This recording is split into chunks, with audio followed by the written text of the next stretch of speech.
तो नमस्ते प्रणाम, हम खेसारी लाल यादव और हम आ रहल बनी अपना बड़का भैया पवन सिंह जी के समर्थन में 28 मई 2024 के काराकाट लोकसभा क्षेत्र में।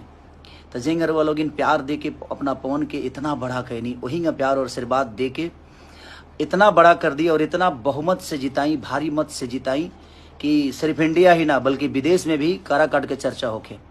ऐसा लागत है जो काराकाट में ही चुनाव होता, पूरा इंडिया में होता जरूर, लेकिन लागत है जो काराकाट में ही एगो खाली चुनाव होता। तो हम आ रहल बनी विक्रमगंज, नोखा, ओबरा, गोह और बारूड़। तो ये 5 जगह पर हम आ रहल बनी अपने भैया के साथे, उनका समर्थन में। उनकर चुनाव चिन्ह बा कैची छाप। जे विकास नहीं के ओकरा के काट के हटावे खातिर कैची छाप मिलल बा उनका। तो वो लोग आई और हमरो सबसे मिले आवतनी, हम और हमारे बड़े भाई पवन सिंह जी।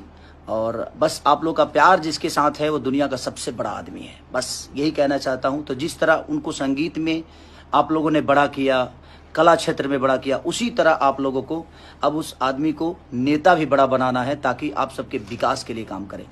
तो लव यू। हम मिल रहे हैं 28 तारीख को आप सबसे काराकाट लोकसभा क्षेत्र में और विक्रमगंज से स्टार्ट करेंगे हम। तो love you all, thank you.